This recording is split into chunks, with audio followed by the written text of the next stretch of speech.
Bueno, uno de los temas de la semana, sin lugar a dudas, y de varias semanas, ¿no? Venimos arrastrando temas de una semana a la otra, es el tema de gas. Pero esta semana hubo una noticia particularmente que llamó la atención y fue un cimbronazo. Inclusive no tanta gente lo esperaba tan pronto después de que había un fallo de la Justicia Federal aquí en Córdoba, el juez Busto Fierro, que le negaba a los usuarios la posibilidad de un amparo. Y rápidamente la Sala B de la Cámara Federal decidió otra cosa. Presentamos el tema y después hablamos con uno de los integrantes de la Sala B de la Cámara Federal.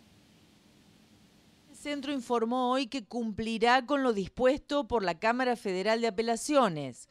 Por lo tanto, comunicó que va a refacturar el servicio de manera automática y sin necesidad de que los clientes presenten un reclamo a todos los que no abonaron las facturas.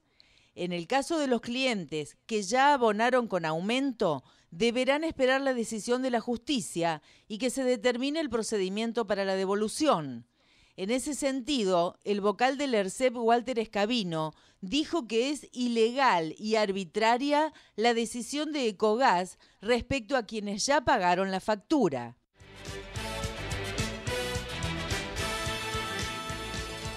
En unos minutos vamos a estar con Walter Escabino, que es el representante de las asociaciones de usuarios en el ERCEP. Va a estar hablando con nosotros. Ahora estamos con uno de los integrantes de la Sala B de la Cámara Federal, el doctor Luis Rueda. ¿Cómo le va, Luis? ¿Qué tal? ¿Cómo está usted? Un gusto. Bueno, cimbronazo el fallo finalmente de la Cámara, ¿no? Esto ha sacudido, ha sido noticia, tapa de los diarios esta semana en todo el país. Bueno, es bueno que alguna vez los tiempos de la gente coincidan con los tiempos procesales. Sí, porque es cierto. Hay veces que no pasa así. Es cierto. Y ahora con la nueva ley de amparo, evidentemente los plazos son más breves y nosotros advertimos, creemos que con acierto, que la verosimilitud en el derecho que invocaban y la urgencia, el peligro en la demora, se dice procesalmente, eran datos de la realidad. Es por eso que actuamos con toda la seriedad que podíamos, con los resultados en el fallo que son conocidos, ¿no? ¿Cómo puede haber dentro, porque la gente por allí se pregunta, no sabe que hay una primera instancia, una segunda instancia, que está una alzada, que está la Corte Suprema, mucha gente no lo interpreta así, dice, ¿cómo ver tanta disparidad de criterios dentro de la justicia federal, digamos? Bueno, son cuestiones opinables, ¿no? Son cuestiones opinables. El amparo es un remedio excepcional cuando se está menoscabando un derecho que no está expresamente previsto en un ordenamiento legal y menos aún en la Constitución. Entonces, sobre todo en el texto actual de la Constitución, se ha reglamentado esto y además la Corte Suprema de Justicia actual sacó un precedente muy importante sobre las acciones colectivas para que no haya 150 o 1.500 amparos por el mismo tema, y es por eso que vienen grupos de amparistas. Y el juez de primera instancia tiene la facultad, la potestad de la discrecionalidad de fallar en un sentido o en otro. Para eso está la apelación ante la Cámara y después de la Cámara el recurso extraordinario federal ante la Corte Suprema. ¿Cuáles son los fundamentos que ustedes han utilizado o han tenido en cuenta para retrotraer los precios al 31 de marzo? Bueno, básicamente no entramos en fundamentos de naturaleza técnica, pero vimos precisamente en lo referido a la verosimilitud del derecho y las normas vigentes actualmente, ¿no? Como la Ley de Defensa del Consumidor, por ejemplo, claro, que había razonabilidad en el pedido de los amparistas. Eso nos llevó a revocar la resolución del juez de primera instancia y a ordenar de que no se corte el suministro, a que se publique en la página web de la empresa, a que, en definitiva, las cosas se queden como están para los que no han pagado a los precios del 31 de marzo por 3 meses. Si usted me pregunta qué pasa después de estos 3 meses, yo le digo que la ley no hace falta empezar un nuevo amparo.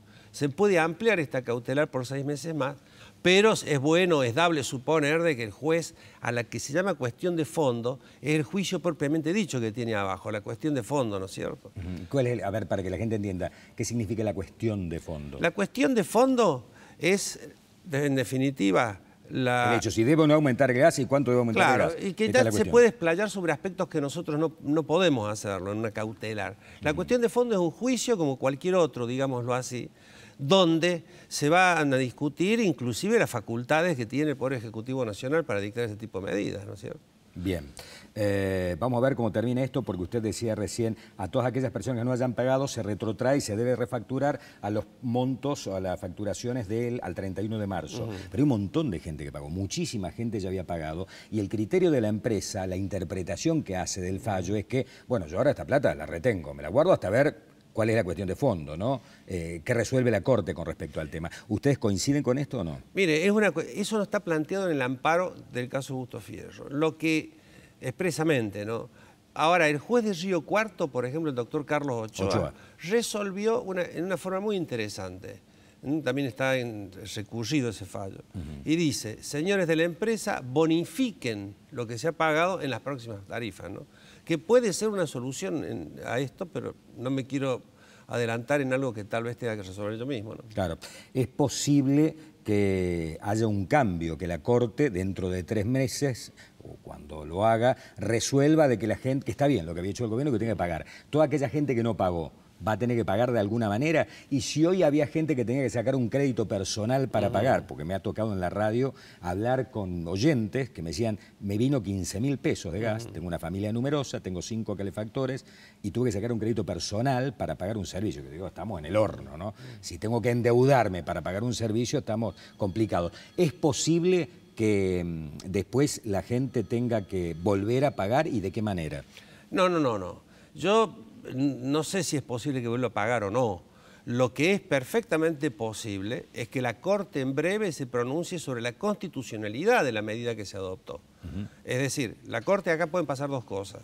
O que se aboque por el per saltum que le ha presentado el ministro de Justicia y otro más, creo que el Procurador del Tesoro, o que por los recursos extraordinarios que eventualmente se presenten, se está corriendo el término para los recursos extraordinarios, que es un derecho que tiene tanto, por ejemplo, Ecogas, como un derecho que tienen, ¿no es cierto?, los amparistas, ¿no? Es algo muy excepcional el per saltum, ¿no? Como que a la Corte no le gusta tomarlo, sí, digamos. Sí, hace muchos años que no se adopta, pero bueno, estamos en una situación sumamente delicada y en un invierno de los más fríos que hay, en la parte práctica, ¿no? ¿Qué le dice a la gente, fundamentalmente que está en la política, y dice, no está bien de que sea la justicia la que determine cuánto tenga que pagar de gas la gente? Mire, el uso de lo que acá fuera. se daría una cuestión similar, mutatis mutandis, a lo que pasó con el corralito, que los jueces federales, la justicia se convirtió en un intermediario entre el Estado y los bancos, ¿no? En este caso, distinto pero parecido en cuanto al rol de los jueces, en este caso yo creo de que, al menos el criterio nuestro, de que en algún momento va a quedar plasmado en un fallo judicial de que es inequitativo, que es inconstitucional o lo que fuere con respecto a esta medida, ¿no?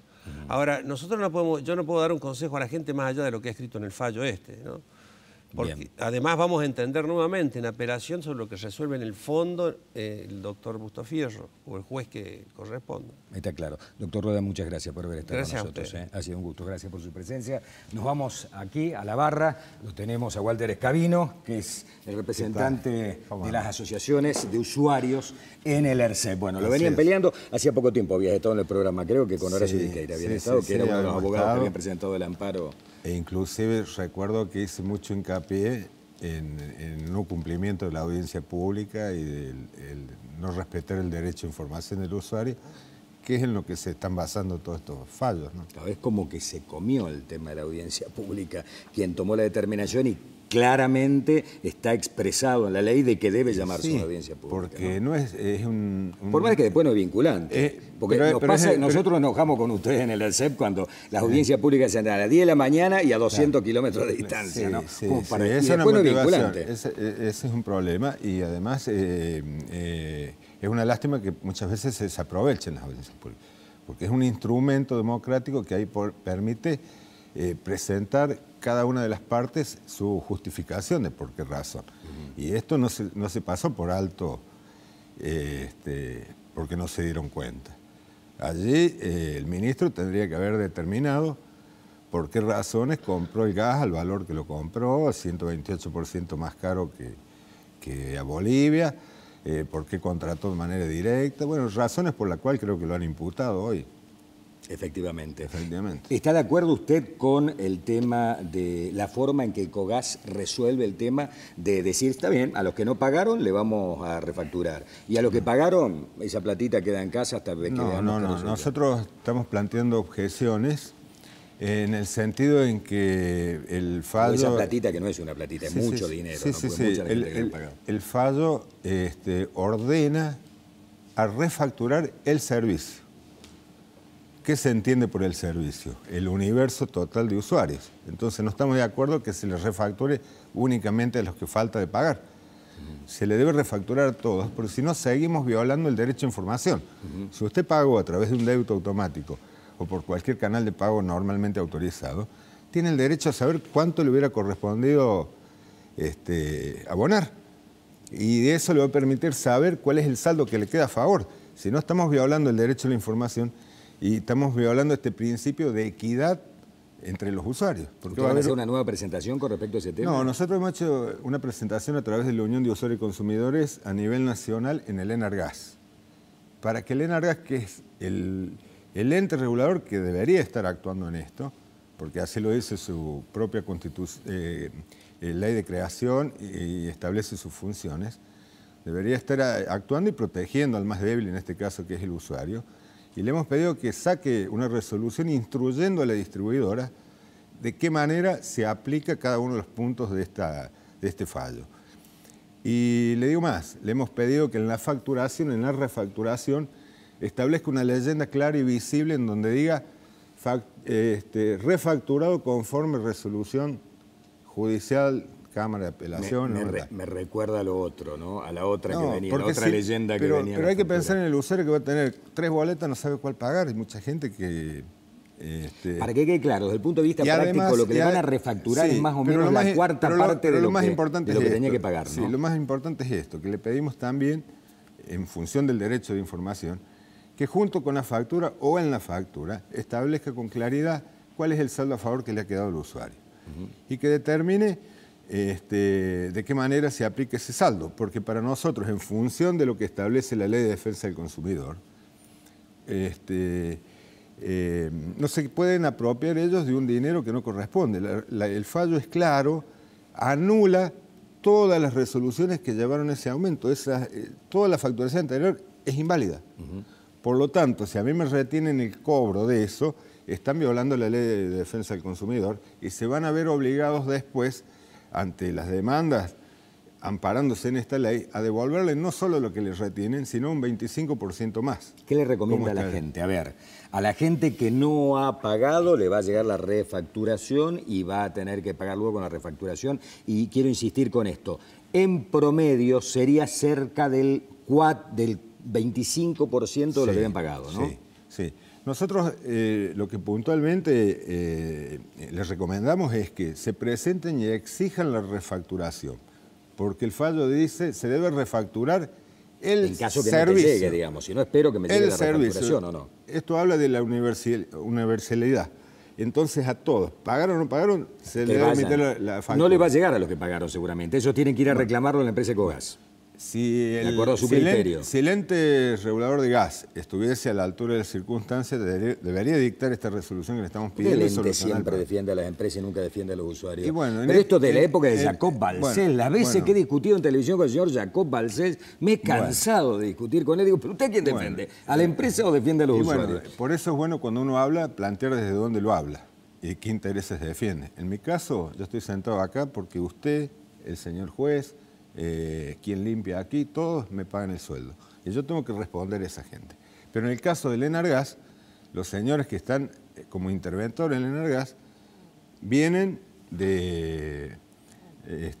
hasta hace muy poquito de cumplir funciones en Metrogas y en la empresa que opera el gasoducto del sur. Sí, por lo tanto, es poner el zorro a cuidar las gallinas. Pero antes era igual. Yo creo que Jacob Balcells no trabajaba en ninguna de estas empresas y, sin embargo, la discusión de siempre era que siempre terminan dependiendo de la empresa. Esta es la herramienta que tenemos nosotros. Reclamar, estar y cuando se agota la vía administrativa, ir a la justicia y ampararnos en esta verdad. Que acá está, artículo 42 de la Constitución, Ley de Defensa del Consumidor, 24240, Ley 26361. Aquí tenemos nuestro derecho a los usuarios y tenemos que ejercerlo. Y para lo cual se puede reclamar en el ENARGAS o en la Oficina de Defensa del Consumidor que está en la calle Tucumán. Gracias por haber estado con nosotros. No, por favor. Walter, muchas gracias. No sé si el juez quiere decir algo, el camarista no quiere aclarar nada. Muy bien, muchísimas gracias a los dos por haber estado con nosotros. Gracias y feliz Día de la Patria. Feliz Día de la Patria, doctor, también. Hoy es 9 de julio. Hablando de eso, esto es casi una acción de desagravio contra una persona que alguna vez se comunicó con nosotros para decirme: están ocurriendo muchas irregularidades en la Municipalidad de Villa María, yo soy tribuno de cuentas, un dirigente de la democracia cristiana, octogenario, que peleó contra vientos y mareas para tratar de llevar su verdad adelante. Lo cierto es que aquel dirigente que no fue escuchado, ahora todo lo que decía fue de alguna manera refrendado por la Auditoría General de la Nación. Lo que denunciábamos con Maristany era que desde el Tribunal de Cuentas observábamos que el dinero llegaba para Villa María porque eran millones de pesos que se giraban a una cuenta que tenía el municipio en un banco acá en Villa María.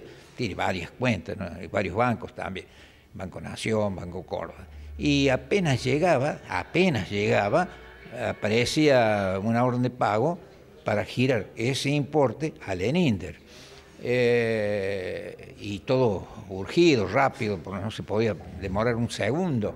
Nos preguntábamos dónde estaba la legitimidad de ese desvío, porque escapaba el control nuestro. Nosotros no podíamos saber qué se hacía con la plata. No, ahí no teníamos acceso a nada. No solamente nosotros, incluso los intendentes mismos, que eran beneficiarios de la ENINDER, por decir de alguna manera, o sea, recibían dinero para hacer unas cuantas cuadras de pavimento en sus pueblos, tampoco tenían acceso a esos datos. Mire, mis expectativas son bajas. Le digo, la única expectativa que para mí se ha cumplido con creces es que se ha puesto a la consideración pública.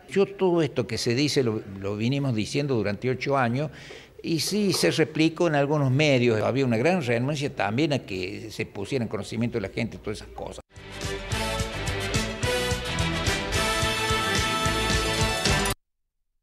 Hablamos con Alejandro Nievas de la Auditoría General de la Nación, algunas otras hicieron con Jesús Rodríguez. Está aprobado, de acuerdo a la auditoría, que se pagaron sobreprecios de entre el 50 y el 148% en muchas de esas obras, algunas faraónicas realmente, que uno decía, ¿hay un presupuesto paralelo, por lo menos en la ciudad de Villa María? Se le sumaron muchas cosas, un dirigente que aparecía como muy fuerte, que manejaba muchísimo dinero. Hay una cuenta en CBI que nadie reclama. Hay un diario cerrado que están esperando sus empleados alguna respuesta. Y ahora esto. Vamos a la pausa, ya venimos.